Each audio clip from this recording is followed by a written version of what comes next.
लक्ष्य विहीन मनुष्य के जीवन में स्पष्ट गंतव्य का सदैव अभाव होता है।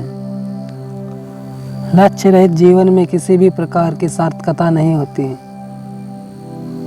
ऐसा जीवन बिना नाविक की नाव के समान है जो कभी भी भवसागर में डूब सकती है। बिना नाविक के नाव सागर की लहरों में फंसकर अपने गंतव्य से भटक जाती है। इसी प्रकार बिना लक्ष्य के मानव जीवन रूपी नाव भी अपने मार्ग से भटक जाती है। ऐसा व्यक्ति जीवन पर्यंत चढ़ता प्रमाद, दुखों और चिंताओं से ग्रस्त रहता है, जिससे उसके मन में किसी भी प्रकार का नवीन विचार, शक्ति, सामर्थ्य उत्पन्न नहीं हो पाता। बौद्धिक संपत्ति से संपन्न इस मानव जीवन को प्राप्त करके उद्देश्यहीन जीवन यापन करना निकृष्टता का सूचक है।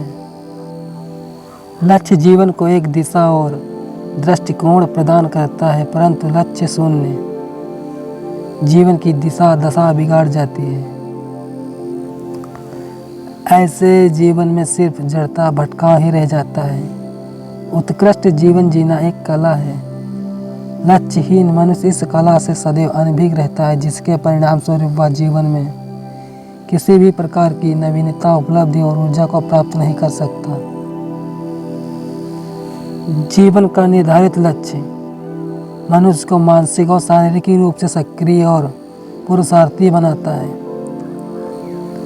परंतु लक्ष्य से रहित मनुष्य किंकर वही विमूढ़ होकर अवसाद और प्रमाद से ग्रस्त हो जाता है। जीवन में लक्ष्यहीन मनुष्य ऐसा ही है जैसे बिना मंजिल निश्चित किए चौराहे पर खड़ा व्यक्ति। वह चौराहे पर तो आ गया है, पर किधर जाए यह असमंजस उसे किसी भी दिशा में आगे बढ़ने नहीं देता। लक्ष्य छोटा हो या बड़ा, इसका निर्धारण जीवन में अवश्य होना चाहिए। इसके बिना मनुष्य का जीवन सिर्फ कटता है, सर्वोत्तम कदापि नहीं बन सकता। लक्ष्य विहीन मनुष्य सफलता और समृद्धि से सदैव वंचित ही रहता है।